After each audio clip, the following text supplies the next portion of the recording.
जय श्री कृष्ण। भरे रणांगन पर भगवान श्री कृष्ण भगवत गीता इसलिए कह रहे थे क्योंकि उन्हें अर्जुन को विजयी देखना था।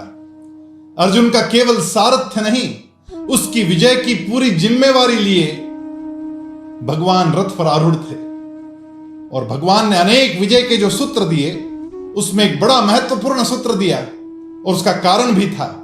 उसका कारण यह था कि भगवान जानते थे कि इस दुनिया का सबसे बड़ा धनुर्विद्या जानने वाला कोई वीर है तो वो अर्जुन है। लेकिन केवल विद्या आने मात्र से सर्वश्रेष्ठ व्यक्ति नहीं बन सकता। उस विद्या का संबंध होता है बुद्धि से, और केवल बुद्धि के चलने से आदमी विजयी नहीं होता। जब तक बुद्धि को मन नहीं मिल जाता तब तक विजय हासिल नहीं हो सकती। और इसलिए भगवान कह रहे हैं कि मय्येव मन आधत्स्व मयि बुद्धिं निवेशय निवसिष्यसि मय्येव अत ऊर्ध्वं न संशयः। भगवान यहां कह रहे हैं मय्येव मन आधत्स्व। यदि विजय प्राप्त करनी है तो पहले तो मन वहां लगाना पड़ेगा, फिर उसके बाद मयि बुद्धिं निवेशय, बुद्धि का भी निवेश वहां करना पड़ेगा, बुद्धि भी लगानी पड़ेगी। लेकिन पहले मन और बाद में बुद्धि।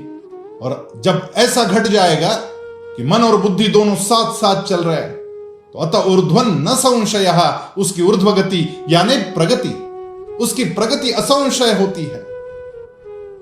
हमारे यहां हम लोग एक विद्यालय चलाते हैं जिसका नाम है ध्रुव ग्लोबल स्कूल। इस विद्यालय में दाखला लेने के लिए एक पिता अपने पुत्र को लेकर आए। नंदन बच्चे का नाम था। पिता ने बड़ी प्रामाणिकता से कह दिया कि इसको गणित में उतनी रुचि नहीं है। उस बच्चे का दाखला करवाया गया, लेकिन बाद में पता चला कि बच्चा बड़ा शरारती भी है। और खास करके गणित की जब कक्षा होती है तो उस कक्षा में इसकी सबसे ज्यादा शरारतें चलती है। हमने तय किया कि इसको दोनों समय मैदान पर भेजना आवश्यक है। तो सुबह 6 बजे उठकर मैदान पे भेजने की जिम्मेवारी हॉस्टल के वार्डन को दी गई। बड़ी मशक्कत करनी पड़ती थी, उसको उठाना पड़ता था, हिलाना पड़ता था, ले जाना पड़ता था।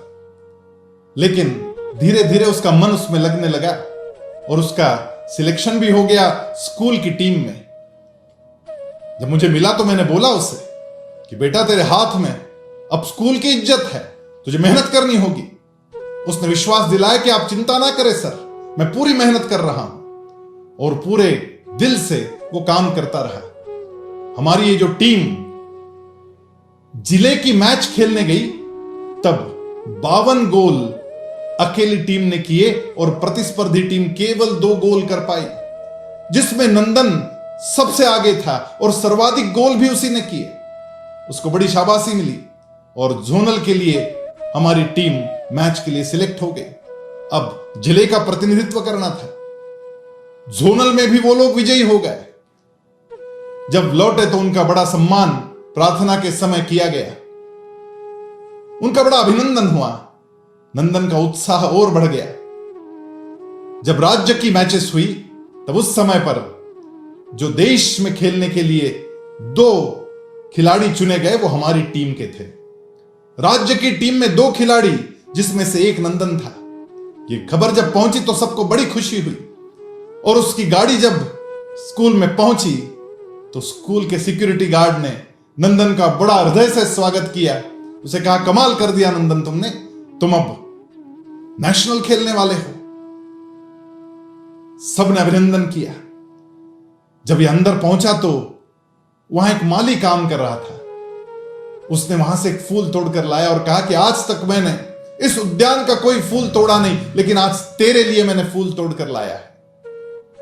जब वो शाम को खाना खाने भोजनालय पहुंचा तो वहां मेस के मैनेजर ने उसके लिए गुलाब जामुन भरकर कटोरी लाई और कहा कि आज किसी और को ये नहीं मिलेगा, लेकिन तुझे मिलेगा क्योंकि तूने बहुत बड़ा काम किया है, तू नेशनल खेलने जाएगा। अगले दिन असेंबली में भी उसका सत्कार हुआ और मैं जब मिलने गया उसकी पीठ थपथपाई तो मुझे बोला कि सर मैंने कहा था ना चिंता ना करो। मैंने उसे पूछा बेटा यहां तो बहुत बढ़िया काम किया तूने, हमें बहुत गर्व है तेरे ऊपर, लेकिन गणित उसने कहा उसकी भी चिंता मत करो, वो भी मैं करके दिखाऊंगा।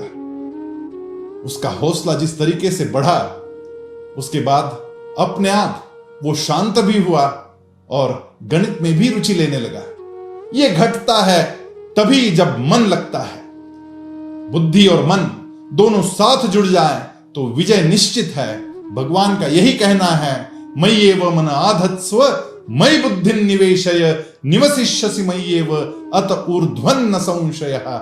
आइए इसी मार्ग पर चलते हैं और विजेता बनते हैं। जय श्री कृष्ण।